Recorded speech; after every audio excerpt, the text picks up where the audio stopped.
हाँ, कंटिन्यू कीजिए। देखिए, प्रश्न कह रहा है कि संविधान और संवैधानिकता, यानी कि अगर संवैधानिकता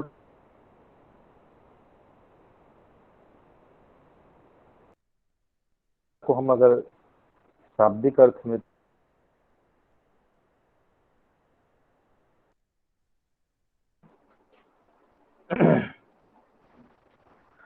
कि चाहे वो राजनीतिक धारा हो, शासन हो, सत्ता हो, ठीक है, उसमें एक विचारधारा के प्रतीक के रूप में संविधानवाद आता है। अगर हम इसको आसानी शब्दों में समझाएं तो कहता है कि अंतर देखिए तो परिभाषा के शब्दों के अंतर, परिभाषा के स्तर पर ही आपको अंतर दिखाई देगा। पहली बात कहता है कि संविधान एक ऐसा संगठन है जिसमें सरकार और शासितों के बीच संबंधों का निर्धारण किया जाता है। ये किया जाता है ना संविधान में। हम्म। जी सर। वही संविधानवाद क्या कहता है? तो कहता है कि संविधानवाद एक विचारधारा है, ठीक है, जिसमें राष्ट्र जी सर। के मूल्य, विश्वास, राजनीतिक आदर्श शामिल होते हैं। मतलब क्या हुआ कि जो भारत ने क्या किया अपने ऐतिहासिक विकास क्रम में, जिन मूल्यों को, जिन आदर्शों को, ठीक है, आत्मसात किया, उसे हमने क्या किया, उसे हमने संवैधानिक मूल्यों के रूप में इसमें शामिल किया। तो इसे ही संविधानवाद या संवैधानिकता कहते हैं। अर्थात कि हम जो हमारा विकास क्रम है और इसमें हमने जो राजनीतिक आदर्श की स्थापना की है, हमने जो नैतिक आदर्श की स्थापना की है, हमने जो विश्वासों को अर्जन किया है, उसकी जब हम बात करते हैं तो वह संवैधानिकता में या संविधानवाद में शामिल हो जाता है। यानी यहाँ पे हमने कहा कि संविधान क्या कहता है, शासक और शासित, शासन और शासित के बीच अंतर संबंधों या संबंधों का निर्धारण करता है। जबकि संविधानवाद क्या करता है या संवैधानिकता क्या करता है, तो हमारे मूल्य, विश्वास और राजनीतिक आदर्श का प्रतिनिधित्व करता है। बात स्पष्ट हुई?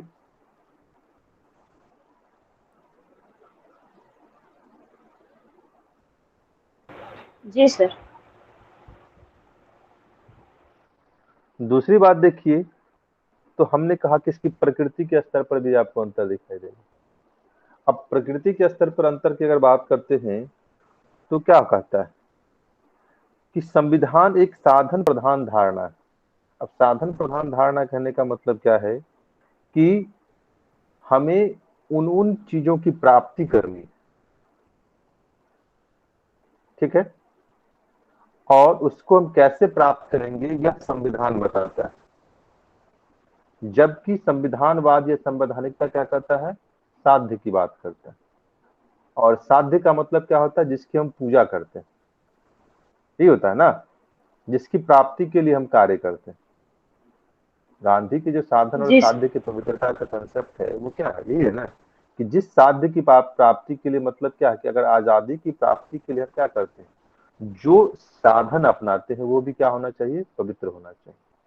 तो वही संवैधानवाद और संवैधानिकता में, संविधान में अंतर है कि संविधान क्या है, साध्य है, और संविधानवाद क्या है, सॉरी, संविधान जो है साधन है और संविधानवाद साध्य। मतलब संविधान के द्वारा हम संविधानवाद की प्राप्ति की ओर आगे बढ़ते हैं। यानी कि हमें क्या करना है, साध्य क्या है, तो गरीबी उन्मूलन की बात है, समानता की बात है, लैंगिक विभेद की बात है, सहभागिता की बात है, जो मूल्य है हमारे, विचार स्वतंत्रता की बात है, ठीक है, गरिमा की बात है, ये जो मूल्य हैं इसको हमें संविधान के द्वारा क्या करना है, प्राप्त करना है। बात स्पष्ट हुई?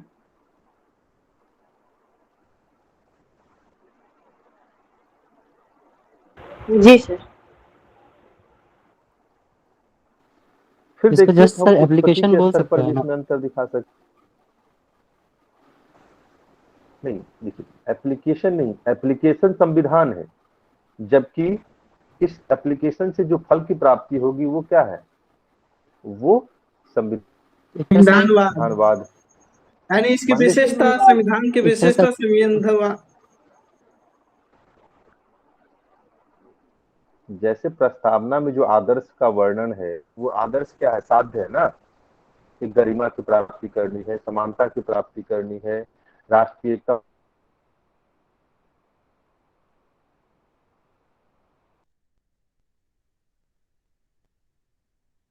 और अखंडता को बचाए रखना है, स्वतंत्रता की प्राप्ति करने का प्रावधान किया। बात स्पष्ट हुई? Yes sir.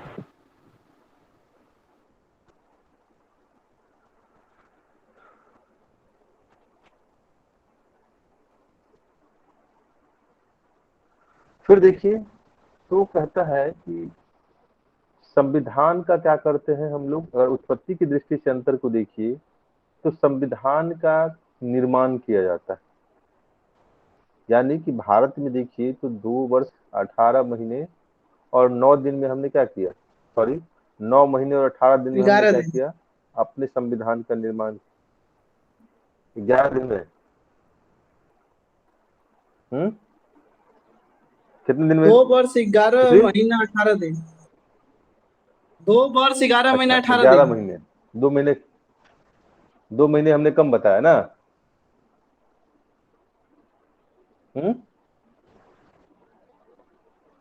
आप अप्रोक्स में बताए थे, लगभग में कोई तो दिक्कत नहीं थी। अच्छा, तो कहने का मतलब क्या है कि संविधान का निर्माण होता है, जबकि संविधान क्या होता है, विकास की एक लंबी प्रक्रिया का परिचायक। और लंबी प्रक्रिया कहने का मतलब क्या है कि संविधानवाद किसी देश के राजनीतिक समाज के मूल्यों, आदर्शों, विश्वासों के क्या है, कि विकास का परिणाम होता है। मतलब यह हुआ कि हमने जो अपने ऐतिहासिक विकास क्रम में सामाजिक मूल्य, आदर्श को आत्मसात किया है, उसका प्रतिफल संविधानवाद के रूप में आपको दिखाई देगा, जबकि संविधान का हम लोग क्या करते हैं, निर्माण करते हैं। ये सब क्या है, इसके मूलभूत अंतर है। बात स्पष्ट हुई? थोड़ा सा ये फिलोसफिकल टॉपिक है, जो संविधान और संवैधानिकता वाला।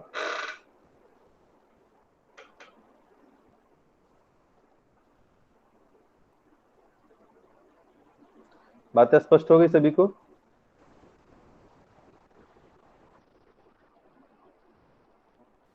Yes sir. कोई कंफ्यूजन है? इसके प्रकृति दीपाली, के बारे में सर बातें स्पष्ट सिंपली, हुई? जी सर, जी सर। इसके प्रकृति के बारे में हम सिंपली लिख सकते हैं सर कि हाँ संविधान सुमित कुछ आपको बोल। सैद्धांतिक प्रकृति का है, और संविधान जो है आपको सैद्धांतिक प्रकृति का है, और संविधानवाद आपको व्यवहारिक प्रकृति का है। व्यवहारिक कैसे होगा, आदर्श की बात करता है ना ये। सर मतलब जस्ट संविधान जो है अप्लाइड तो है व्यवहारिक ना, जो भी प्रकृति होगा ना, संविधान में उसका आपको। व्यवहारिक पक्ष। ठीक है, आप ये बताइए कि हम अगर स्वतंत्रता की बात करते हैं तो ये आदर्श है या इसका व्यवहारिक पक्ष है? आदर्श है, लेकिन आदर्श की प्राप्ति हम तो हम गरिमा की बात, व्यवहारिक तरीके से ही कर सकते हैं ना सर। तो व्यवहारिकता क्या है, संविधान हो गया ना, तो कि उसका हमने प्रावधान किया है, संविधान के द्वारा हम आदर्शों की प्राप्ति करेंगे।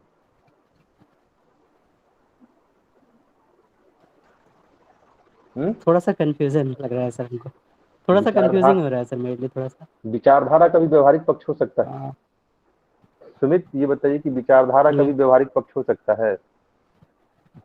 वाद का विचारधारा मतलब तो क्या नहीं हो होता है, सकता है अगर सर। देखें पॉलिटिकल वर्डों में, यस।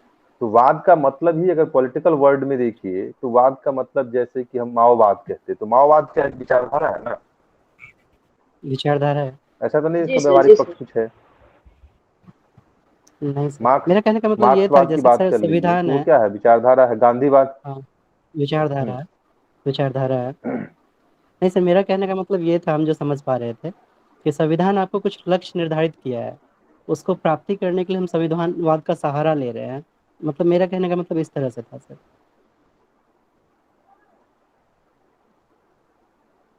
संविधान जो है कुछ आदर्श निर्धारित किया है, कुछ इसमें लक्ष्य फिर निर्धारित किया है। जब, तो फिर ये बताइए कि फिर ये हम जो आपको हम बता रहे हैं कि फिर ये साध्य और साधन के बीच संबंध कैसे स्थापित होगा। साधन, जब संविधान एक साधन के जस्ट रूप यही में चीज हम भी है बोल रहे थे। और संविधानवाद एक साध्य के रूप में है, तो फिर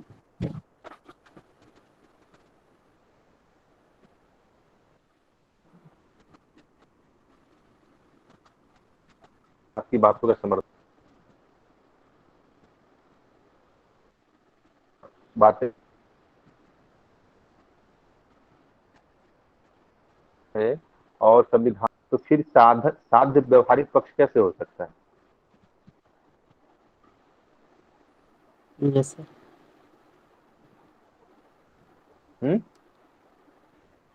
यस सर। साधन होगा ना व्यवहारिक पक्ष की, जिस रास्ते पर चलकर हम क्या करेंगे, इस साधन साध्य रूपी जो हमारे लक्ष्य हैं उसकी हम प्राप्ति करेंगे। Yes sir. संविधान और संविधानवाद एक क्या हो गया, कंसेप्ट हो गया ना। बात तो कॉन्सेप्ट है सर, एक विचारधारा हो गया है। Yes sir. हाँ, तो वही चीजें, ठीक है। ठीक है सर। और कोई मन में अंतर्द्वंद?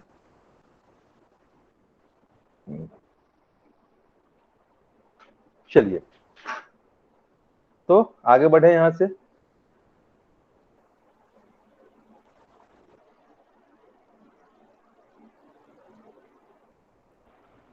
सर, तो इस क्वेश्चन में मूल संरचना यहाँ से से आगे बढ़े। जोड़कर पूछने का क्या अभिप्राय है।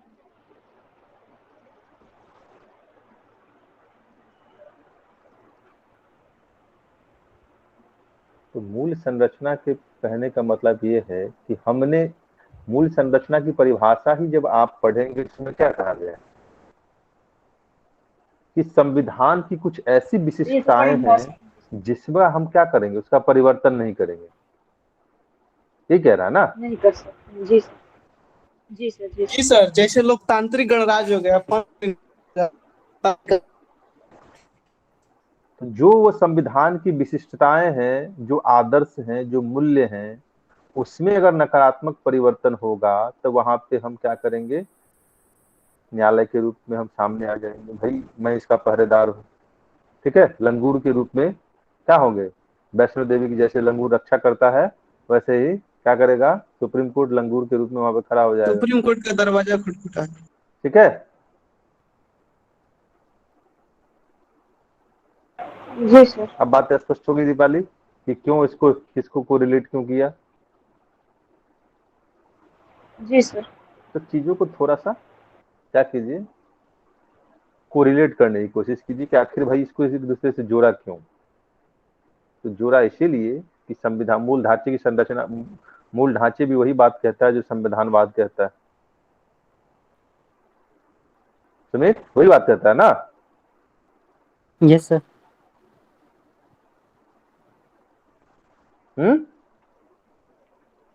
Yes sir.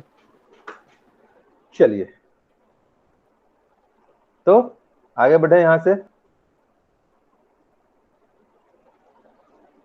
जी सर। तो कहाँ थे हम लोग। इस हम्म दिमाग से जोड़कर लिखना कि जैसे हो गया अमेरिकी क्रांति।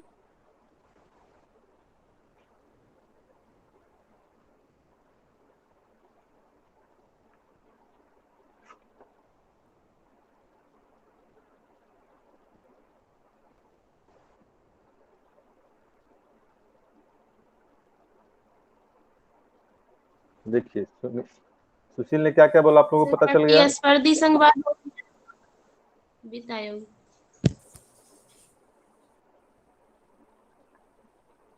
वित्त आयोग होना था ना। चलिए, यस सर। तो वित्त आयोग के बारे में कौन बता रहे हैं, कोई बताएंगे वित्त आयोग के बारे में।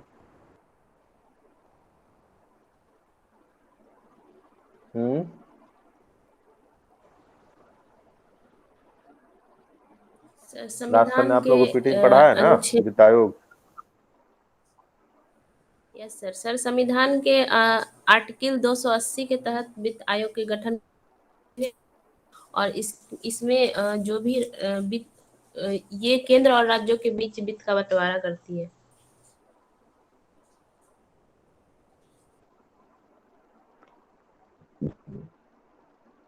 हो गया।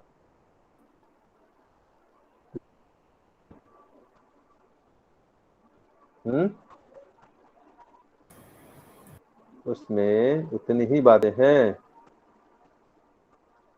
नहीं सर, उसमें और सारी बातें। और सारी बातें? वो सारी बातें कौन बताएगा?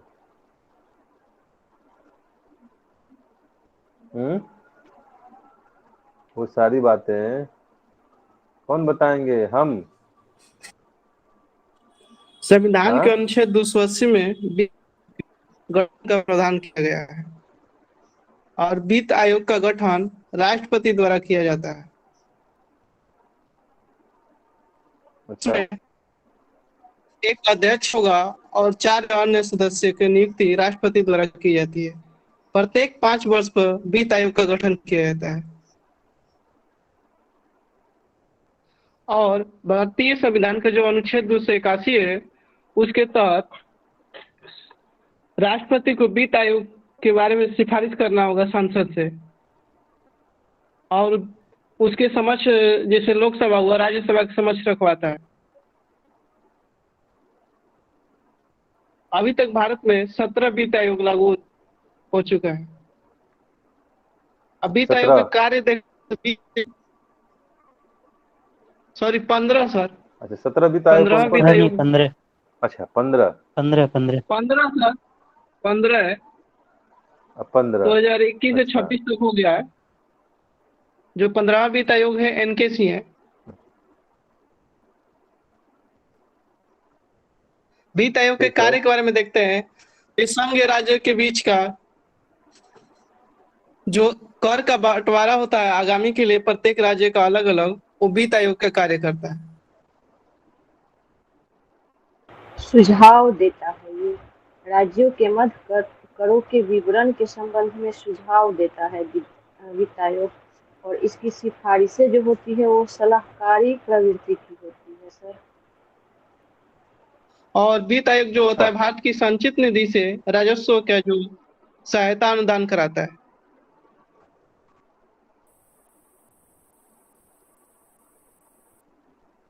ऐसा क्या है? उसी तरह राज्य का वित्त चलिए, आयोग होगा, तो आप लोग का वो काम है, नगर पालिका पंचायत के लिए। आप लोगों का काम यह है, देखिए होमवर्क।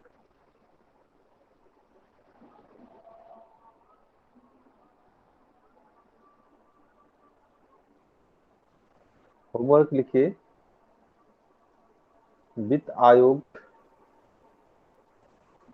के संदर्भ में जो संवैधानिक प्रावधान है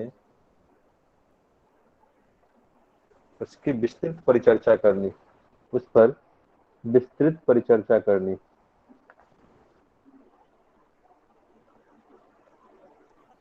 ठीक है?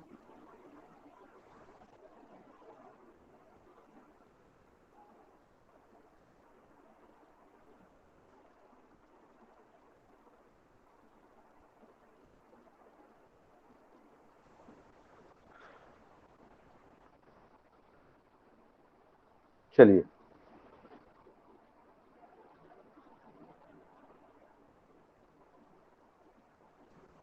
तो अब हम लोग बात करते हैं वित्त आयोग के संदर्भ में, लेकिन इस टॉपिक को हम लोग यहाँ रहने देते हैं। और जब हम लोग केंद्र राज्य के मध्य वित्तीय संबंध को जब पढ़ेंगे ना, ठीक है, तो केंद्र राज्य के मध्य जब वित्तीय संबंध को पढ़ेंगे तो वहां पर हमें फिर इसकी जरूरत पड़ेगी। ठीक है? तो इसीलिए इस टॉपिक को यहाँ से बेहतर कहाँ, वहीं पे डील करना बेहतर रहेगा। बातें समझ गए आप लोग? जी सर। तो हम लोग जब वित्तीय संबंध पढ़ेंगे केंद्र राज्य के, तो वहां पे हम इसको डील कर लेंगे। ओके, चलिए, तो नेक्स्ट हम लोग केंद्र राज्य संबंध की बात करते हैं। ठीक है? केंद्र राज्य संबंध लिखिए केंद्र राज्य संबंध में पहला विधायी संबंध, केंद्र और राज्य के मध्य विधायी संबंध,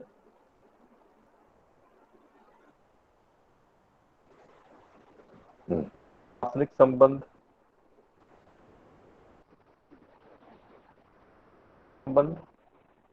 प्रशासनिक संबंध, वित्तीय संबंध, वित्तीय संबंध। ठीक है, तो सर विधायी संबंध क्या बोले केंद्र थे? राज्य के मध्य यही प्रशासनिक और वित्तीय, प्रशासनिक संबंध और वित्तीय संबंध।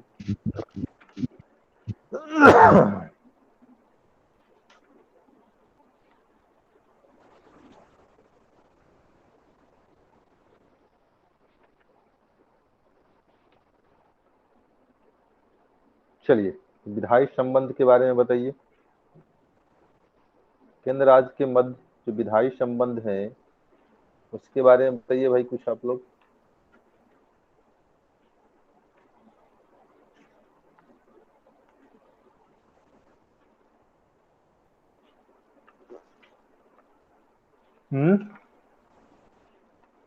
बता रहे हैं केंद्र राज्य के मध्य विधायी संबंध के बारे में।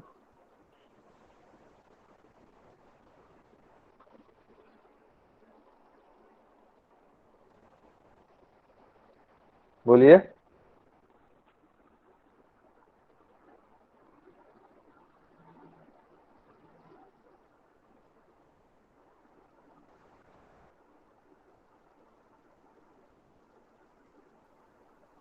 नहीं बताइएगा, आप लोग नोट्स पढ़ते नहीं है क्या?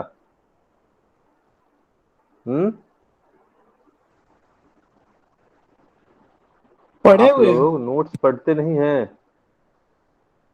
तो फिर बोलने में क्या दिक्कत हो रहा है? विधायी संबंध है जो कि अनुच्छेद किसे? 245 से 255 के बीच में देखा जाता है, और देखा केंद्र जाता है। राज्य के लिए इसका जो क्षेत्रीय क्या सर? देखा जाता है कि क्या चीज वर्णन बोल है? रहे हैं? आपने क्या कहा कि 245 से कितना तक के मध्य? 255 245 से के बीच में इसका 255 के मध्य जो है वर्णन व्याख्या है या किया गया देखा जाता है? व्याख्या किया गया तो है। फिर देखा क्यों बोला आपने कि देखा जाता? तो देखा क्यों जाता है आपने बताया? शब्दों का चयन करना सीखिए, ठीक है? और कैजुअल अप्रोच जो है ओके हर सर। चीज में उसको बदलने की कोशिश कीजिए। ठीक किसी भी चीज को गंभीरता से लीजिए तो यह आपके लिए ही बेहतर होगा, ठीक है ना? ओके चलिए शुरू हो जाइए। इसमें देखा जाता है कि केंद्र और राज्य के बीच जो क्षेत्रीय विस्तार है उसके लिए तो केंद्र द्वारा बनाए गए कानून पूरे देश में लागू होता है, जबकि राज्य द्वारा बनाए गए उसी राज्य क्षेत्र में लागू होगा या कुछ राज्य क्षेत्र में। कुछ राज्य क्षेत्र में जैसे जैसे बिहार में जो कानून बनाया गया है, कुछ राज्य क्षेत्र में, जैसे कि मान लेते हैं सर, ठीक है? जैसे जो बिहार में कानून जो कि निषेध पर जो अल्कोहलिक ड्रिंक पर प्रतिबंध लगाया गया है उसी तरह झारखंड में भी लागू किया जा रहा है। वैसे बिहार का कानून झारखंड में लागू होगा? लागू उसको झारखंड अपना देखते कानून हुए बनाएगा। वहां पर अपना बिहार सरकार जो कानून बनाया है वो तो उसको ये देखते बातें हुए अभी झारखंड सरकार में अपना कानून लागू किया गया। ये बातें नहीं कही गई है वहां पर सुधीर। इसका मतलब यह है कि संघ सूची से संबंधित जो बातें हैं वहां पर क्या है, केंद्रीय कानून लागू होते हैं, या अर्थात कि केंद्र द्वारा अगर कानून बनाए जाएंगे तो वो पूरे भारत में लागू, यानी कि केंद्र की जो विधायन शक्ति है वो पूरे भारत में, जबकि राज्य की जो विधायन राज्य शक्ति है वो अपने राज्य के सीमा के अंतर्गत या किसी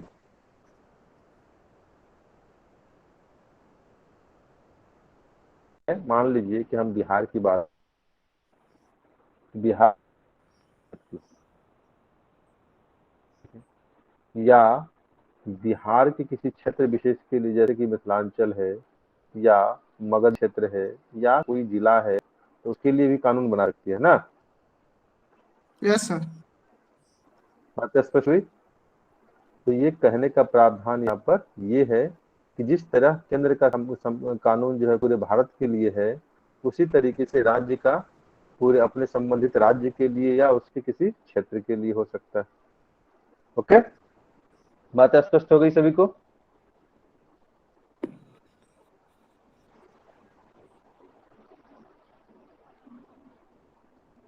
बोलिए, बात स्पष्ट हुई या नहीं? नेक्स्ट बताइए। विधायी संबंध में देखते हैं तो सर, संसद का कानून कुछ क्षेत्र के लिए प्रतिबंधित भी किया गया। उसके लिए राष्ट्रपति ही उस क्षेत्र का कानून के लिए जैसे लागू कर सकते हैं। जैसे केंद्र शासित प्रदेश हो गया, जैसे अंडमान निकोबार हो गया। ठीक है, तो कहने का मतलब यह है कि संसद का कानून हमने कहा कि पूरे भारत के लिए क्या होता है, लागू होता है, बनाया जाता है। लेकिन कुछ ऐसे विशिष्ट क्षेत्र हैं जहां पर राष्ट्रपति क्या करता है, संसद के कानून पर प्रतिबंध लगा सकता है।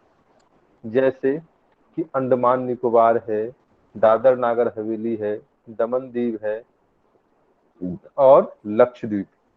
यहाँ पर राज्यपाल क्या करता है, राष्ट्रपति क्या करता है, संसद के कानून को सीमित कर सकता है या उस पर प्रतिबंधित कर सकता है या उसके लिए अलग से कानून बना सकता है। इसी तरीके से राज्यपाल के पास भी शक्ति है और राज्यपाल क्या कर सकता है, तो राज्यपाल से सूचीबद्ध अगर कोई क्षेत्र है, जैसे कि नॉर्थ ईस्ट के क्षेत्र की बात करते हैं, तो यहाँ पर राज्यपाल की जो 6ठी अनुसूची है उससे संबंध में जो अधिकार दिए गए हैं, वहां पर वो संसद के कानून को भी सीमित कर सकता है, उसमें संशोधन कर सकता है। इसके अलावा जो असम का राज्यपाल है वो क्या कर सकता है, वो जनजातीय क्षेत्रों में संसद के कानून में संशोधन कर सकता है। तो ये संसद के कानून पर किन किन परिस्थितियों में प्रतिबंध लग सकता है, इसको लेकर यहाँ पर हमने बातें की। बात स्पष्ट हो गई? तो राष्ट्रपति क्या करेगा, अंडमान निकोबार को लेकर, दादर नागर हवेली को लेकर, दमन दीव और लक्षद्वीप को लेकर राष्ट्रपति संसद के कानून पर प्रतिबंध लगा सकता है। उसी तरीके से राज्यपाल जो है सूचीबद्ध क्षेत्रों में, जैसे 6ठी अनुसूची के तहत कोई अगर सूचीबद्ध क्षेत्र है तो वहां पर संसद के कानून में संशोधन कर सकता है। या फिर असम का राज्यपाल जनजातीय क्षेत्रों में जो है संसद के कानून को लेकर संशोधित कर सकता है। बात स्पष्ट हो गई? जी सर। चलिए नेक्स्ट। संविधान की 7वीं अनुसूची में केंद्र और राज्य के बीच में कानून बनाने के लिए कुछ 3 तरह की विषय सूची दिया गया है संविधान में। जैसे श्रम सूची में केवल केंद्र सरकार ही कानून बना सकती है। राज्य सूची में राज्य सरकार कानून बना सकती है और समवर्ती सूची में केंद्र और राज्य सरकार दोनों कानून बना सकती है, अगर यदि केंद्र सरकार का कानून और राज्य सरकार सेम हो तो उस स्थिति में केंद्र सरकार के ही कानून मान्य होगा। ठीक है, लेकिन यहाँ पर एक ऑब्लिगेशन है, और ऑब्लिगेशन ये है कि मान लीजिए कि किसी राज्य के कानून को अगर राष्ट्रपति ने क्या कर दिया है, मंजूरी दे दी है, सहमति दे दी है, तो उस संबंधित राज्य में उस राज्य नंबर 30 के संदर्भ में केंद्र के द्वारा लागू होगा।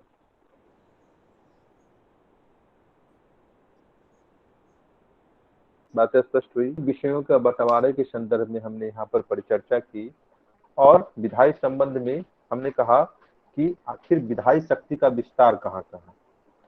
तो इस संदर्भ में 7वीं अनुसूची का हमने उल्लेख किया, और 7वीं अनुसूची में हमने कहा कि 7वीं अनुसूची में क्या है, 3 अनुसूचियां हैं, जिसमें संघ सूची है, राज्य सूची है और समवर्ती सूची। तो संघ सूची को लेकर कानून बनाने का यानी विधायन की शक्ति का अधिकार किसे है, संघ सरकार या केंद्र सरकार को। उसी तरीके से राज्य सूची के विषय पर विधायन का अधिकार राज्य सरकार को है, और समवर्ती सूची पर विधायन का अधिकार दोनों सरकारों को है, वो राज्य सरकार भी कर सकती है और केंद्र सरकार भी कर सकती है। लेकिन यहाँ पर कुछ टर्म्स एंड कंडीशन है, और टर्म्स एंड कंडीशन ये है कि यदि केंद्र एक ही विषय पर केंद्र और राज्य के कानून अगर आपस में टकराते हैं तो वहां पर केंद्र के कानूनों को वरीयता दी जाएगी। लेकिन यहाँ पर एक टर्म्स एंड कंडीशन यह रखा गया कि मान लीजिए किसी राज्य के कानून पर राष्ट्रपति ने क्या कर लिया है, सहमति प्रदान कर दी है, तब उस संबंधित राज्य में उस राज्य का ही कानून लागू होगा, न कि केंद्र का कानून लागू होगा। बात स्पष्ट हो गई।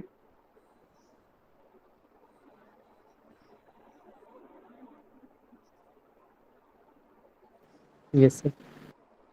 इसके अलावा जो है अवशिष्ट सूची की बात करते हैं, तो अवशिष्ट सूची पर जो है विधायन का अधिकार किसके पास है,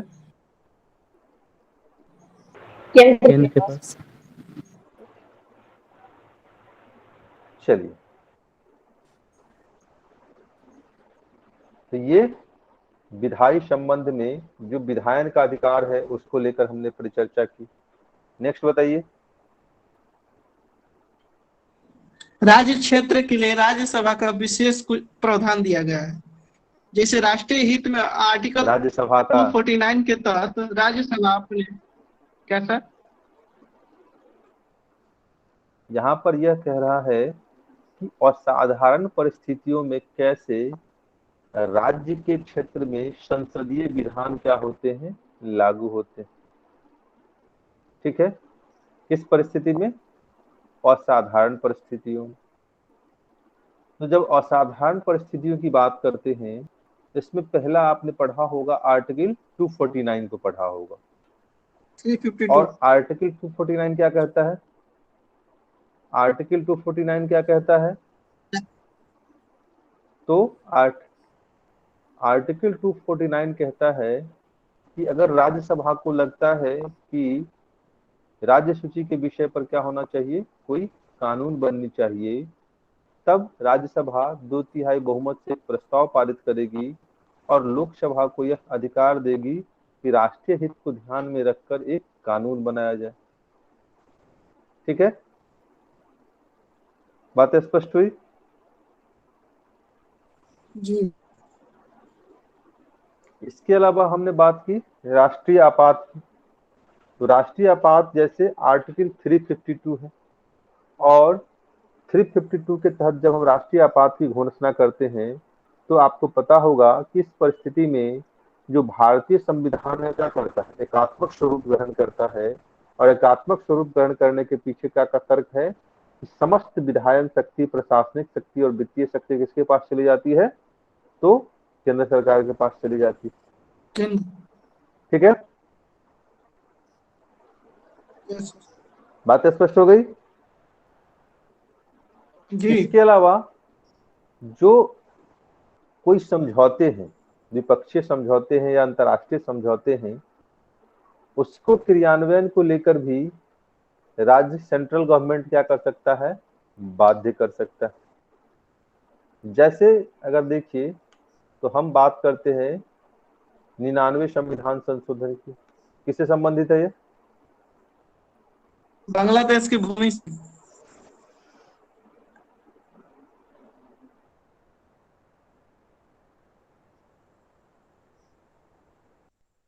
लैंड बॉर्डर एग्रीमेंट हुआ था, LBA एक्ट हुआ था।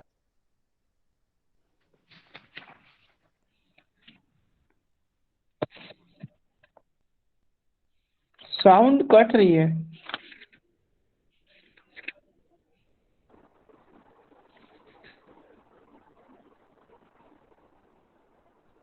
कॉलेजियम पद्धति सर। वो कॉलेजियम पद्धति से था, सॉरी।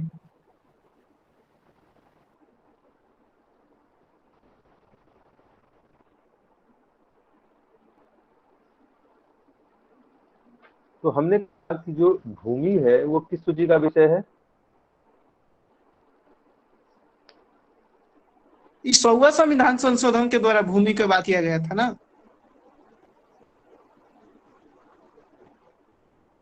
100वें संविधान संशोधन के द्वारा किया गया था लैंड बॉर्डर एग्रीमेंट। और यस सर, 99 में क्या था? 99 में तो कॉलेज भारत और बांग्लादेश की बात कॉलेजियम था। था वो 100वां संविधान संशोधन था।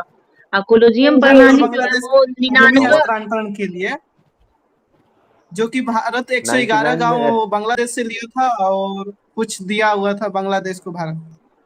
99 में सर बंगला एनजीएससी भारत जो लिया वो तो भारत जो लिया वो तो पता है, लेकिन भारत ने दिया वो भूल गए आप। यस सर, कोलकाता से जो है सीधी लाइन किया गया था तो उसको दिया भी ठीक गया है। था।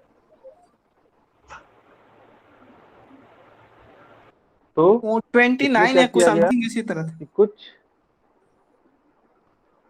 तो इसके माध्यम से हमने, मेरे कहने का मतलब यह है कि भूमि क्या है, राज्य सूची का विषय है ना।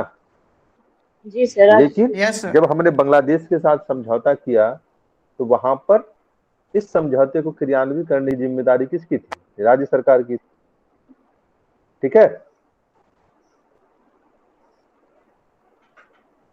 और फिर देखिए तो आर्टिकल 252 का उल्लेख करते हैं हम लोग, और आर्टिकल 252 क्या कहता है कि जब 2 या 2 से अधिक राज्य क्या करे, आपसी सहमति से संसद को यह अधिकार दे कि मेरे लिए क्या हो, कोई एक कानून बनाइए आप, कोई विषय, किसी विषय को लेकर, तब वहां पर संसद क्या करती है, हस्तक्षेप करती है और कानून बनाती है। तो ये क्या था कि राज्य के क्षेत्र में जब संसदीय विधान क्या होते हैं, प्रभावी होने लगते हैं। बात स्पष्ट हो गई? जी सर। इस केस में क्या पश्चिम बंगाल बोला था सर ऐसा? बोला था ऐसा मतलब 100वां संविधान संशोधन ये तो अंतर्राष्ट्रीय समझौता वाला बात है ना, ये तो अंतर्राष्ट्रीय समझौते की बात थी ना। हाँ सर, नहीं तो आपत्ति तो किया ही होगा ना, जैसे पश्चिम बंगाल आपको 2 से अधिक राज्य, हमने इंडिया के अंदर में जो राज्य 2 या 2 से अधिक राज्य जब इसकी मांग करता है, 2 या 2 से अधिक राज्य जब कहता है कि मेरे लिए क्या कीजिए, कोई विधान बनाइए, ठीक है। और ये लैंड बॉर्डर एग्रीमेंट जो है, ये तो हमारा जो इशू भारत बांग्लादेश के बीच संबंध है उसको लेकर बात है। और यहाँ पर जो द्विपक्षीय संबंध का क्रियान्वयन करना राज्यों की क्या होती है, जिम्मेदारी होती है। नहीं तो फिर ये संवैधानिक तंत्र की विफलता मानी जाएगी और फिर वहां पर राष्ट्रपति शासन की अनुशंसा की जाएगी। ठीक है। यस।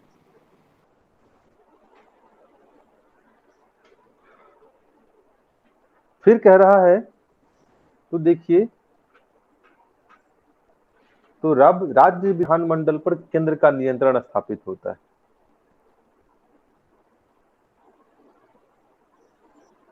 ठीक है। तो इसके संदर्भ में आर्टिकल 200 की बात करते हैं। 200 के तहत क्या होता है, जब राज्यपाल क्या करता है, किसी विधेयक को राष्ट्रपति के लिए आरक्षित रख लेता है, और अनुच्छेद 231 के तहत जब राष्ट्रपति क्या करता है, उस पर वीटो शक्ति करता है। तो इसके माध्यम से हम क्या करते हैं, राज्य विधानमंडल के पर नियंत्रण करने का प्रयास करते हैं।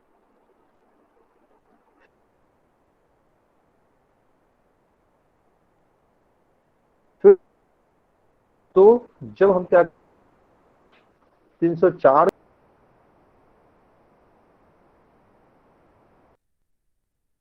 परिस्थिति में वहां पर केंद्र के कानून जो है वो प्रभावी होने लगते हैं, और फिर राष्ट्रीय आपात के संदर्भ में जब 360 के तहत वित्तीय आपात की घोषणा की जाती है, तब वहां पर वित्त संबंधित राज्यों के वित्त से संबंधित सारे अधिकार किसके पास आ जाते हैं, केंद्र के पास आ जाते हैं।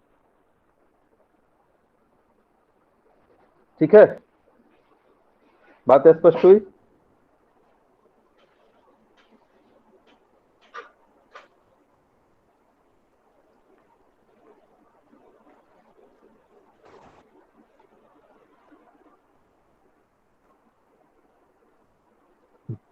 बातें स्पष्ट हुई या नहीं हुई? जी सर। ठीक है, और इसी केंद्रीय सर्वोच्चता को लेकर सरकारी आयोग जो क्या था, केंद्र राज्य के मध्य संबंध को लेकर गठित हुआ था। इसने क्या किया था, अपने निर्णय दिए थे, अपनी रिपोर्ट दी थी, और अपने रिपोर्ट में कहा था कि केंद्रीय सर्वोच्चता बनी रहनी चाहिए। ठीक है, और साथ ही साथ कहा कि केंद्र और राज्य के मध्य कानून तनाव के जो मुद्दे हैं उसका समाधान करते हुए हमें क्या करना है, इसके लिए सौहार्दपूर्ण संबंध की बात करनी। मतलब कि सरकारीय आयोग ने भी कहा कि भारत की एकता और अखंडता को लेकर जो केंद्रीय सर्वोच्चता है वो बनी रहनी चाहिए, लेकिन हमें यह भी देखना है कि केंद्र और राज्य के मध्य जो तनाव के मुद्दे हैं उसको हमें कम करते हुए सौहार्दपूर्ण माहौल का क्या करना है, विकास करना है। ठीक है,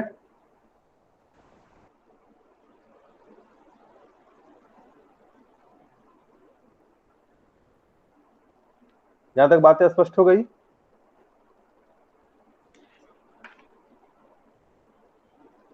तो ये क्या था, केंद्र और राज्य के मध्य विधायी संबंध के संदर्भ में हमने बातें की, और इसके संदर्भ में हमने बताया कि पहला कि आर्टिकल 245 से लेके 255 तक क्या है, भाग 11 में केंद्र और राज्य के विधायी संबंध का क्या है, वर्णन।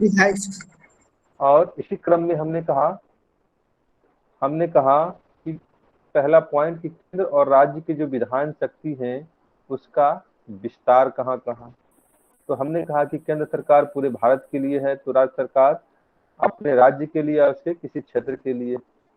फिर हमने बताया कि संसद के कानून पर कहाँ कहाँ प्रतिबंध लग सकते। तो संसद के, हाँ एक बात और है कि संसद का कानून जो है ना सिर्फ भारत के नागरिकों के लिए भारतीय क्षेत्र में, बल्कि विश्व में कहीं भी अगर भारत के नागरिक हैं और उसकी संपत्ति है तो वहां तक भारत का कानून जो है प्रभावी होता है।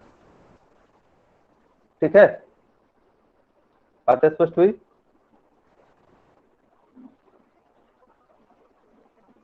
यदि यहाँ के नागरिकता उसको प्राप्त रहेगा तब ना, यहाँ का नागरिकता छोड़ देगा तो भी लागू रहेगा।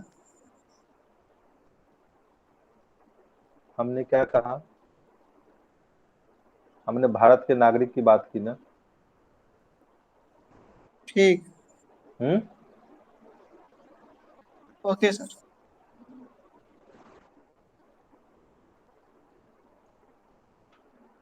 चलिए फिर देखिए, तो फिर हम बात करते हैं कि संसद के कानून पर प्रतिबंध की बात करते हैं।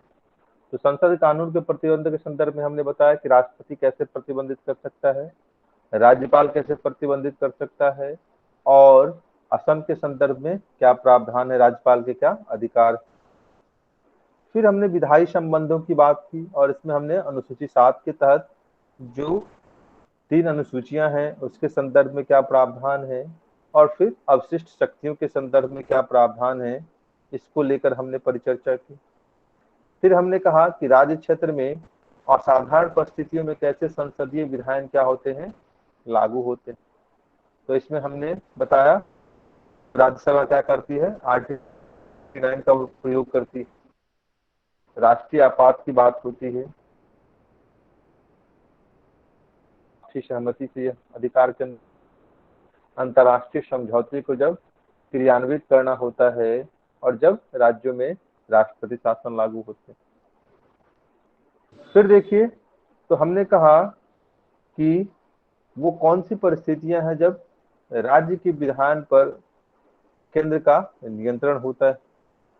तो ऐसी परिस्थिति में आर्टिकल 200 और 201 की परिचर्चा हमने की, और इसके अलावा हमने कहा आर्टिकल 360 की हमने बात की, जब वित्तीय आपात की घोषणा होती है भारत में, तो यहाँ पर जो है केंद्र के अधिकार जो हैं वो बढ़ जाते। तो ये क्या था, केंद्र और राज्य के मध्य विधायी संबंध को लेकर जब आपसे प्रश्न पूछेगा तो इन बिंदुओं पर आपको परिचर्चा करनी होगी। बातें स्पष्ट हुई?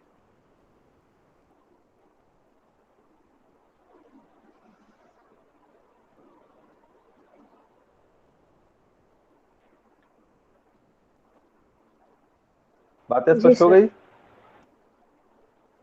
चलिए, नेक्स्ट क्या है, केंद्र और राज्य के मध्य विधायी संबंध को लेकर हम बात करते हैं। प्रशासनिक संबंध। विधायी के बाद क्या है, प्रशासनिक संबंध की बात करते हैं। तो प्रशासनिक संबंध के संदर्भ में जो संवैधानिक प्रावधान का वर्णन है वो कहाँ है? भाग आर्टिकल 11 256 से 63 तक। भाग 11 256 के से अध्याय 263 में अनुच्छेद 256 से 263 में व्याख्या किया गया है। ठीक है, और कुछ? चलिए, इसमें है कि जो प्रशासनिक संबंध में देखा जाता है तो केंद्र सरकार को अधिक शक्ति प्राप्त है राज्य के अपेक्षा।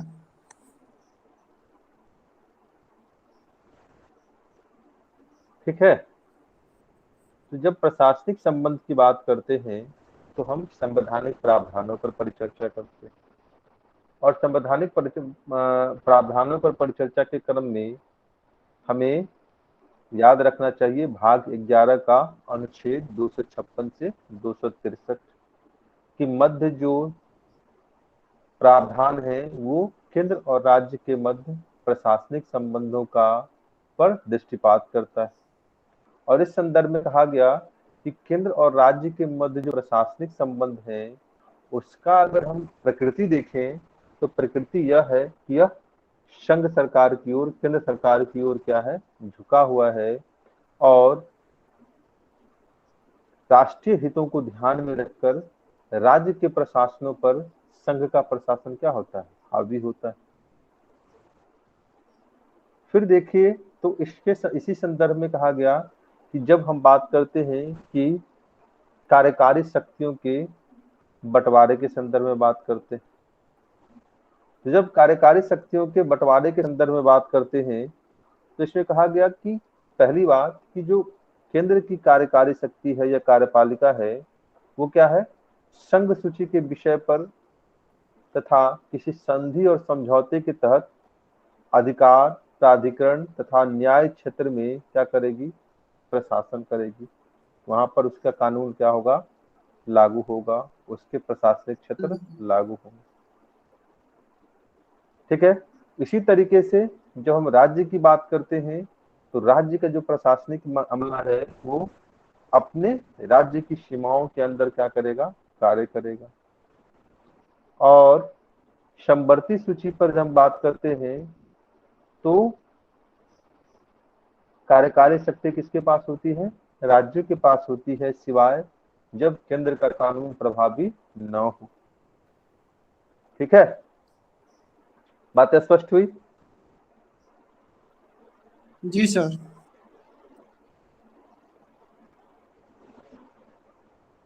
चलिए, नेक्स्ट बात करते हैं राज्य एवं केंद्र के दायित्व क्या है।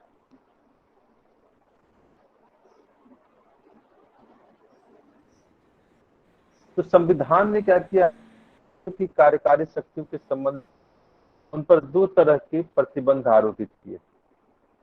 ठीक है,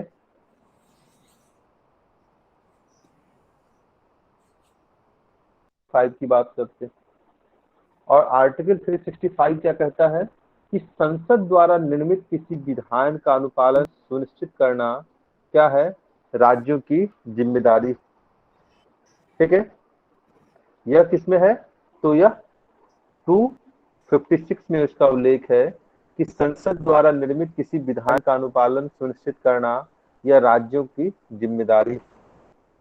इसके अलावा दूसरी बात क्या कहा गया कि राज्य में केंद्र की कार्यपालिका शक्ति को बाधित नहीं करना चाहिए एवं इसके प्रति कोई पूर्वाग्रह भी नहीं रखना चाहिए।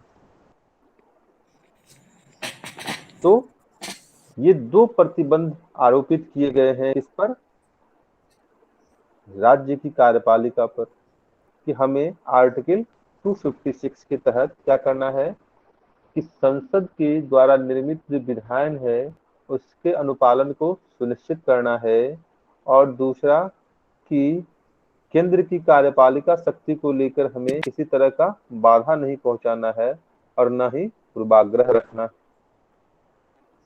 इसी संदर्भ में देखिए तो आर्टिकल 365 कहता है कि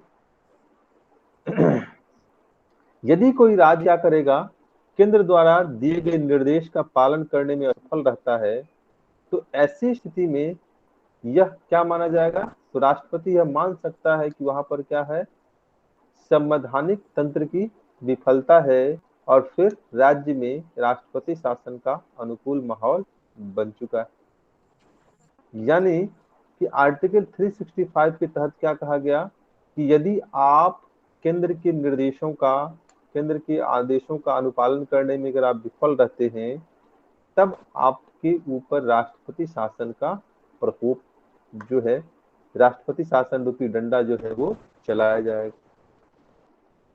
ठीक है, फिर देखिए, और ऐसी स्थिति में हम वहां पर क्या करेंगे, तो आर्टिकल 356 का हम प्रयोग करेंगे। ठीक है, बातें स्पष्ट हुई यहां तक?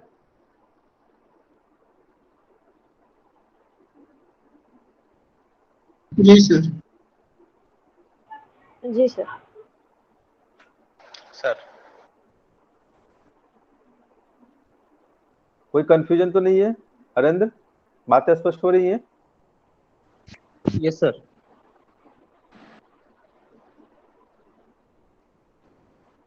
नेक्स्ट पॉइंट देखिए तो कह रहा है कि राज्यों को केंद्र के निर्देश के संदर्भ में बात कर रहा है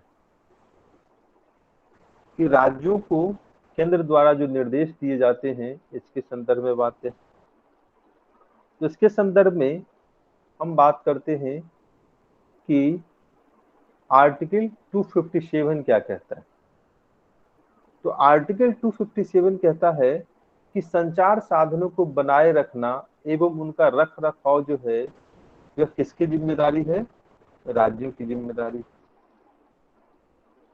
और इसी को ध्यान में रखकर आपने देखा होगा कि रेलवे पुलिस बल भी क्या करता है, राज्य सरकार गठित करता है। क्या नाम है उसका? यस सर, 50-50% है। आरपीएफ। जी आरपीएफ। आरपीएफ, जीआरपीएफ जो है, ठीक है, ये राज्य पुलिस के तहत आते हैं।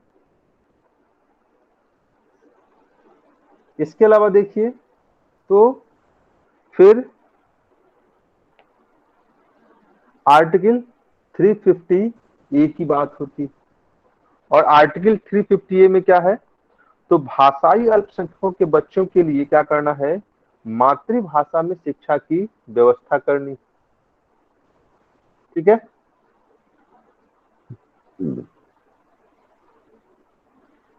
फिर इसके अलावा जो राज्य के अनुसूचित जाति हैं उसके कल्याण के लिए हमें क्या करना है, विशेष योजनाएं बनाने और क्रियान्वयन करने की बातें, जो आर्टिकल 339 में इसका उल्लेख, और साथ ही साथ हमें जो राज्य में योजनाओं का निर्माण वगैरह करना, तो ये सब चीजें क्या है, राज्यों को केंद्र के द्वारा जो निर्देश दिए जाते हैं, इसके संदर्भ में हमने बातें की कि आर्टिकल 257 के तहत संचार साधनों की बात करनी, आर्टिकल 350A के तहत भाषाई अल्पसंख्यकों के लिए बात करनी है, और साथ ही साथ जो है जो वंचित समूह है जिसमें SC है ST है, उसके लिए कार्यक्रम और योजनाओं के संदर्भ में भी हमें निर्देश देने की बातें स्पष्ट हुई।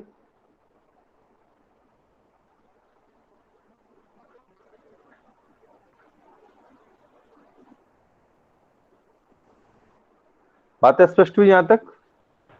जी जी सर, जी सर।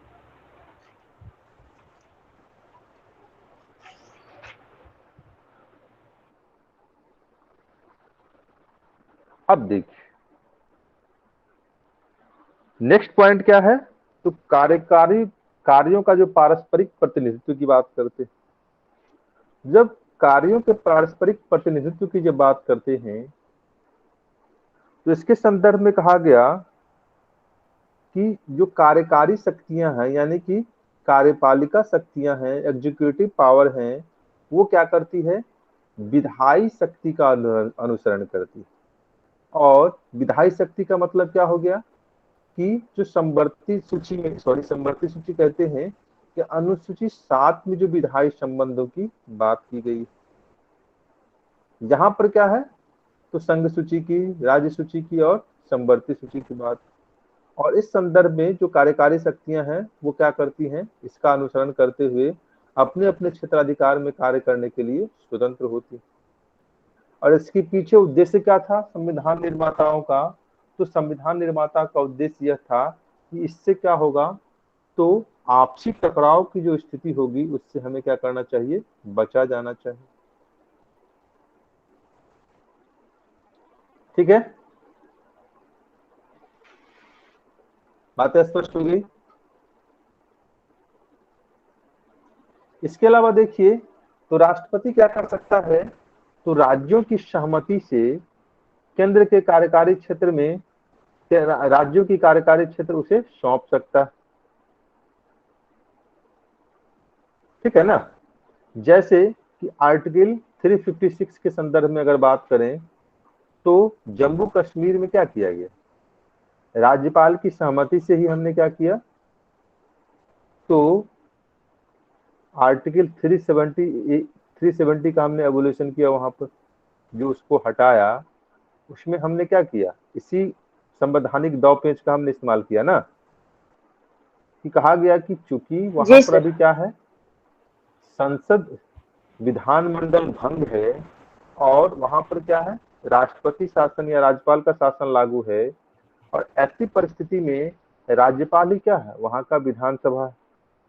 और इस राज्यपाल की विधानसभा होने के कारण उसने जब यह प्रस्ताव राष्ट्रपति को भेजा, राज्य केंद्र को भेजा कि आप क्या कीजिए, यहाँ पर 370 का हटाने की प्रक्रिया को आगे बढ़ाइए, मतलब क्या है, तो जम्मू कश्मीर की विधानसभा ने क्या किया, इसका प्रस्ताव पारित किया। बात स्पष्ट हो गई।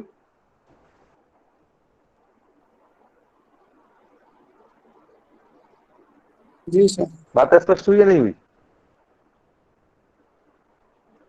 चलिए, इसके अलावा देखिए तो और क्या है,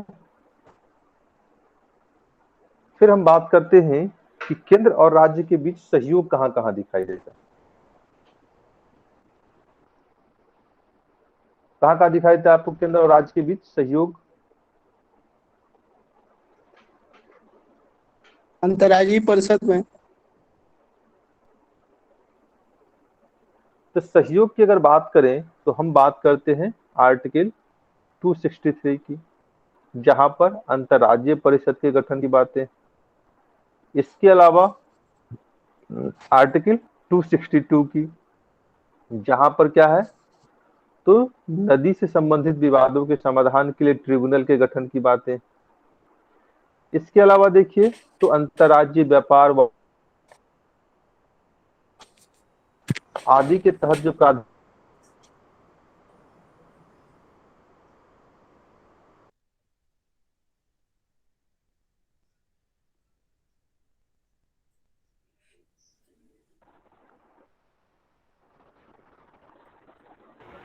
सर आवाज कट रही है। बातें स्पष्ट हुई या नहीं हुई? नेटवर्क की थोड़ी नेटवर्क की क्रेशिश हो रही है आवाज आपके कट सुन तरफ नहीं से। पाए सर। आवाज कट के जा रही है? जी सर, अभी सुन कुछ नहीं नहीं पाई। हुआ। अभी सुनाई दे रहा है? अभी सुनाई दे रहा है? बिल्कुल। तो हमने बात कहा कुछ ऐसे मुद्दे हैं जहां पर केंद्र और राज्य के बीच सहयोग भी आपको दिखाई देंगे, और इस संदर्भ में हमने कहा कि हम आर्टिकल 260 का उल्लेख कर सकते हैं, जहां पर क्या है, नदी जो जल है उसके विवाद को लेकर ट्रिब्यूनल के गठन की बातें। आर्टिकल 263 की बात कर सकते हैं, जहां पर अंतर्राज्यीय परिषद के गठन की बातें। इसके अलावा देखिए तो हम क्षेत्रीय परिषद की बात कर सकते हैं। इसके अलावा हमने कहा कि जो अंतर्राज्यीय व्यापार वाणिज्य है, अंतर्राष्ट्रीय संबंध की स्वतंत्र व्यवस्था है, इस शर्त के तहत जो प्राधिकरण वगैरह का गठन की बातें हैं, ये सब क्या है, केंद्र और राज्य के मध्य सहयोगात्मक संबंध को लेकर सामने आते हैं। बातें स्पष्ट हुई?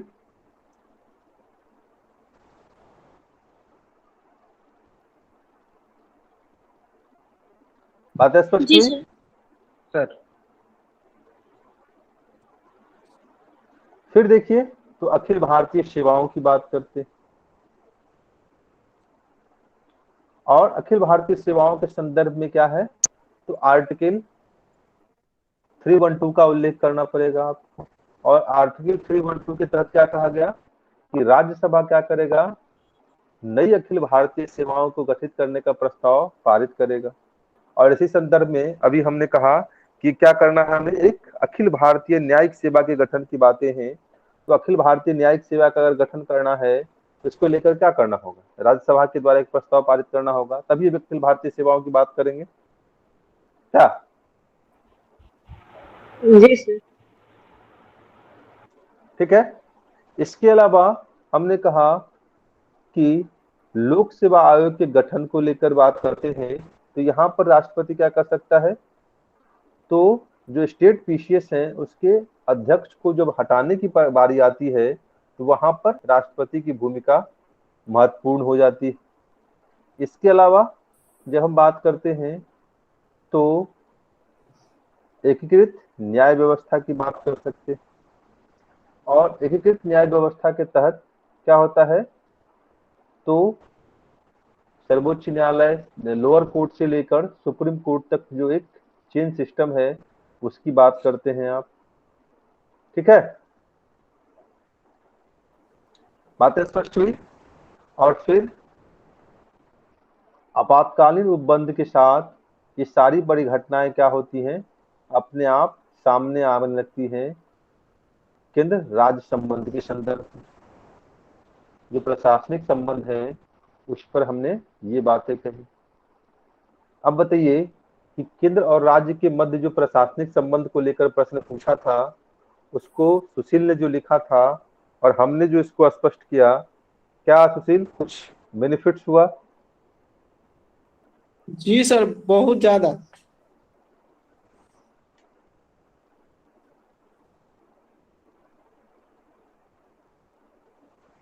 क्या लगा दोनों को पढ़ने के बाद? बहुत अंतर लिखने वाले थे तो देखे नोट्स में है तो फिर छोड़ दिए उस। अच्छा, नोट्स में तो बहुत कुछ है।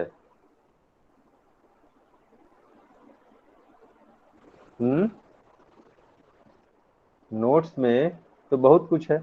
आज कोई ऐसे हैं जिनकी पहली क्लास है?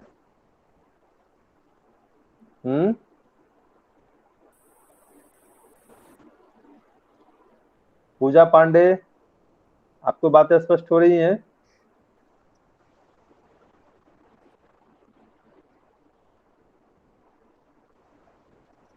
पूजा पांडे,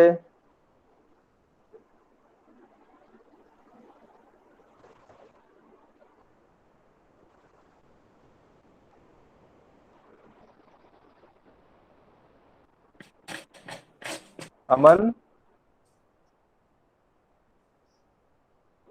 बातें स्पष्ट हो रही जी हैं? सर। जी सर। कोई कंफ्यूजन तो नहीं है ना? नहीं सर। चलिए,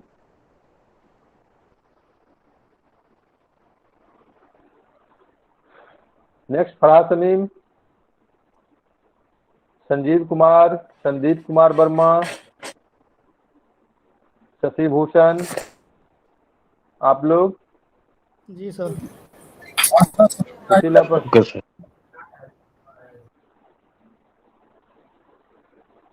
कोई कंफ्यूजन तो नहीं है? No sir. क्लास करने से बेनिफिट हो तो रहा सर। है क्या?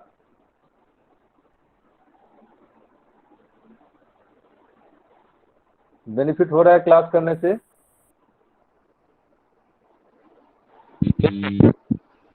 Yes yes sir, sir. Yes sir.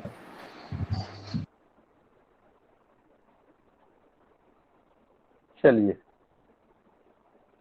तो इस तरीके से एक मेजर टॉपिक जो है केंद्र राज्य के बीच संबंध के संदर्भ में जो विधायी संबंध है और जो प्रशासनिक संबंध है, इसको लेकर हमने परिचर्चाएं की। अब यहाँ पर कुछ विवाद के मुद्दे भी आते हैं। तो विवाद के मुद्दे क्या क्या है, ये आप लोगों को पता है ना कि नहीं पता है? विधायी संबंध को लेकर, प्रशासनिक संबंध को लेकर जो विवाद के मुद्दे हैं, ये पता है आप लोगों को?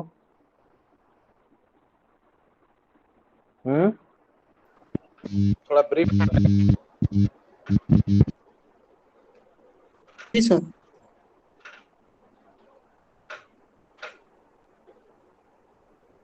चलिए, जब विवाद की बात करते हैं तो पहले अखिल भारतीय सेवाओं के संदर्भ में हम देखते हैं।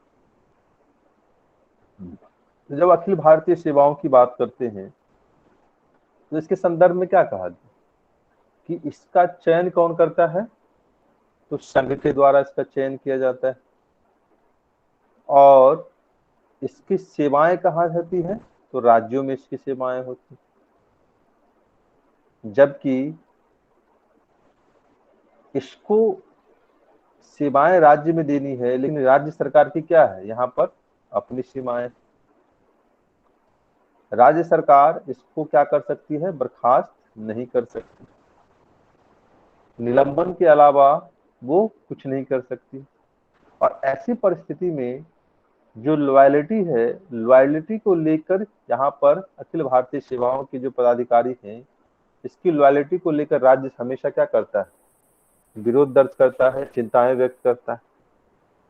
ठीक है, क्योंकि हमने आपको पहले ही बताया कि जो आपका नियुक्ति करता होगा वही आपका पदच्युति भी करेगा। कुछ को अगर छोड़ दिया जाए मामले को, तो जैसे स्टेट पीसीएस के अध्यक्ष की नियुक्ति भाई राज्यपाल के द्वारा की जाती है, लेकिन पदच्युति किसके द्वारा की जाती है? राष्ट्रपति के द्वारा। राष्ट्रपति। ठीक राष्ट्रपति है, जी। लेकिन अखिल भारतीय सेवाओं के संदर्भ में क्या है कि राष्ट्रपति के द्वारा आपकी नियुक्ति की जाएगी और राष्ट्रपति के द्वारा ही आपकी पदच्युति भी की जाएगी। यहाँ पर राज्यों की भूमिकाएं सीमित होती हैं, जबकि कहा गया कि इसकी सेवाएं कहाँ है? राज्यों में देनी है। तो एक तो विवाद का मुद्दा यहाँ पर होता है, और इसके परिणाम स्वरूप राज्य सरकार क्या करती है? तो राज्य सेवा के जो अधिकारी हैं उसको ज्यादा तजब्बो देने लगती। ठीक है, बातें स्पष्ट हो गई विवाद के पहले मुद्दे?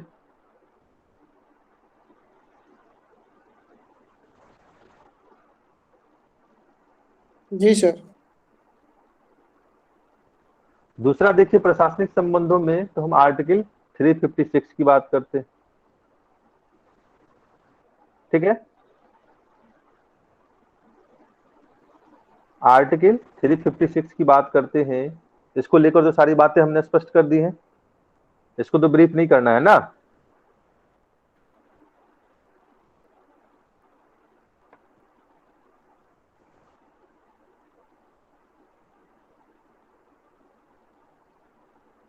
बोलिए।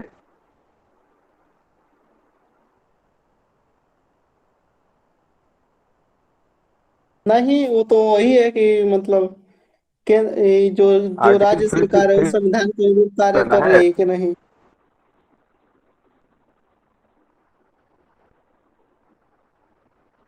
फिर देखिए, तो हम बात करते हैं अंतर्राष्ट्रीय संधि एवं समझौते को लेकर जो राज्यों का विरोध है। तो अंतर्राष्ट्रीय संधि और समझौते को लेकर हम विरोध की बात करें तो आपने देखा होगा कि इसको लेकर बंगाल सरकार ने क्या किया था, पश्चिम बंगाल की सरकार ने विरोध किया था। और इसी क्रम में देखा होगा कि आपने अभी तक तिस्ता नदी समझौता जो है बंगाल और पश्चिम बंगाल के विरोध के कारण तिस्ता नदी समझौता भारत और बांग्लादेश के बीच नहीं हो पाया। तो कहीं न कहीं यहाँ पर राज्यों की भी अपनी चिंताएं हैं। राज्य जो है यह केंद्र पर आरोप लगाता है कि अंतर्राष्ट्रीय संधि समझौते को लेकर जब बातें होती हैं वहां पर राज्यों के हितों को या राज्यों की सहमति का क्या किया जाता है, ख्याल नहीं रखा जाता है। बातें स्पष्ट हुई?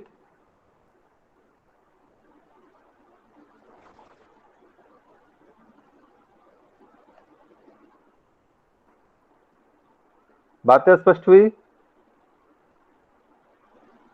जी सर। इसके अलावा आर्टिकल 249 की बात आती है कहाँ पे, तो विधायी संबंध में। आर्टिकल 249 क्या करता है, तो राज्यपाल राज्यसभा को यह अधिकार है कि वो क्या करता है कि केंद्र को यह लोकसभा को यह शक्ति देता है कि राज्य के विधान पर कानून बना सके। तो यहाँ पर भी राज्यों का यह आरोप है कि यह कहीं न कहीं राज्य विधानमंडल की जो शक्ति है और कार्य है उसमें उसका हस्तक्षेप होता है। ठीक है। फिर देखिए, तो जब हम विषय सूची की बात करते हैं विधायी संबंध में तो राष्ट्रपति के लिए जो विधेयक आरक्षित किए जाते, यहाँ पर भी आपको चिंताएं दिखाई देगी। प्रशासनिक संबंध में एक और चीजें हैं, राज्यपाल की भूमिका को लेकर जो आरोप प्रत्यारोप का दौर चलता है ये भी आप प्रशासनिक संबंध में इसका उल्लेख कर सकते हैं कि राज्यपाल की नियुक्ति से लेकर जो विवाद की स्थिति है और उसके राज्यपाल की जो भूमिका है यहाँ पर। ठीक है, बातें स्पष्ट हो रही हैं जी सर। या नहीं हो रही हैं? तो ये सब क्या है, इसमें विवाद के मुद्दे। ठीक है, यहाँ पर इस सब मुद्दों पर आपको क्या करनी थी, परिचर्चा करते तब केंद्र राज्य विधायक संबंध की जो चुनौतियां हैं, केंद्र राज्य प्रशासनिक संबंध में जो चुनौतियां हैं, प्रशासनिक संबंध में एक और जो केंद्रीय एजेंसियां हैं, केंद्रीय एजेंसियां जैसे सीएजी है, नेशनल इन्वेस्टिगेशन एजेंसी है, जैसे आपका अर्धसैनिक बल है, इस सबों की जो कार्य प्रणाली है वो भी केंद्र और राज्य के प्रशासनिक संबंधों को प्रभावित करता है। ठीक है ना।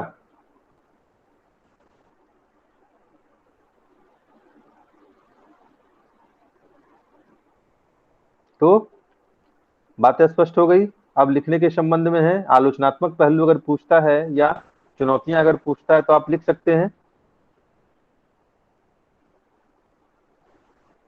जी सर। बोलिए,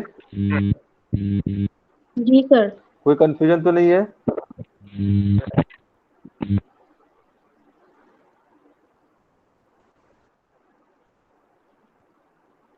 और कोई प्रश्न है मन में, और कुछ पूछना है?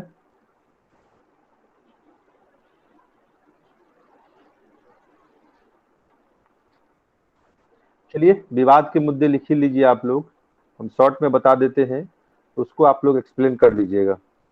ठीक है, लिखिए विधायी संबंध में विवाद कहाँ कहाँ है।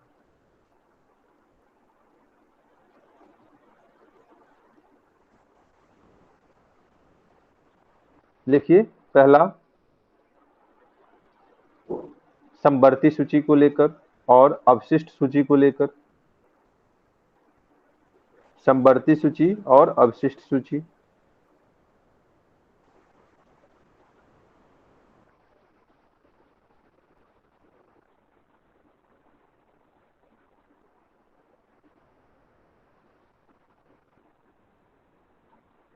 आर्टिकल 249, आर्टिकल 249,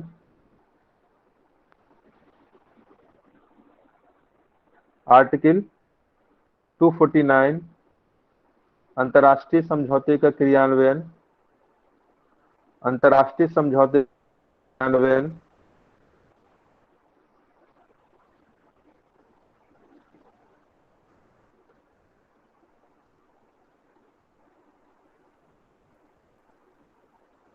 अंतर्राष्ट्रीय समझौते का क्रियान्वयन और राज्यपाल द्वारा राष्ट्रपति के लिए विधेयक का आरक्षित रखा जाना, राज्यपाल द्वारा राष्ट्रपति के लिए विधेयक का आरक्षण,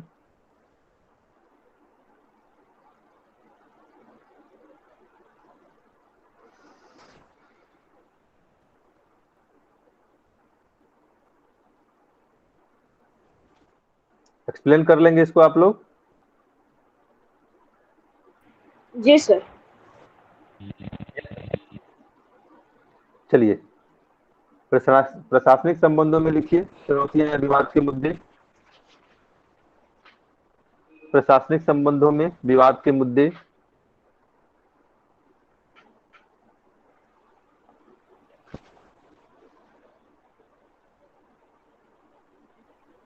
तो लिखिए पहला अखिल भारतीय सेवाएं,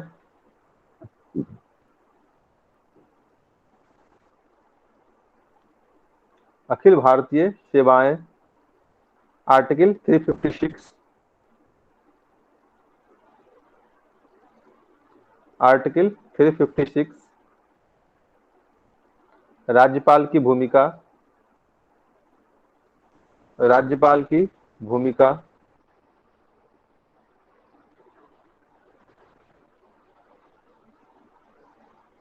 केंद्रीय एजेंसियां जैसे ये सब तो नोट्स में दिए हैं। सीएजी, एनआईए, विवाद के मुद्दे लिखाए हैं। है नोट्स सर में? नोट्स में है, सेम टू सेम है। फिर भी लिख लीजिए, कोई दिक्कत नहीं है। दोबारा लिख लीजिएगा, कोई तकलीफ है? फिर भी सर लिखा दीजिए सर। नहीं सर, नहीं सर। ठीक है।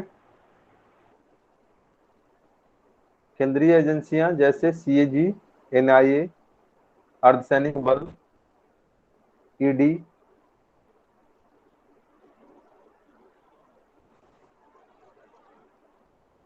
ठीक है। और क्या है? आईबी भी हो सकता है ना।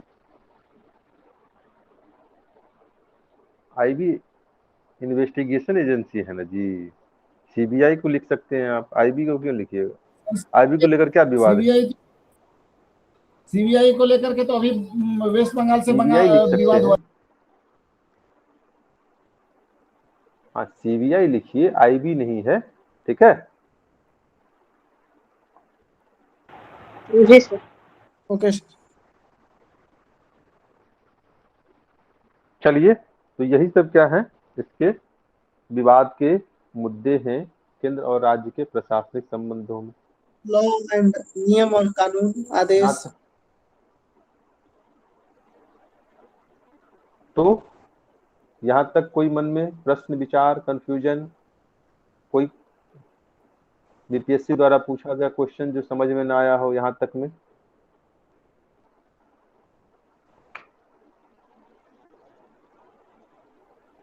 है?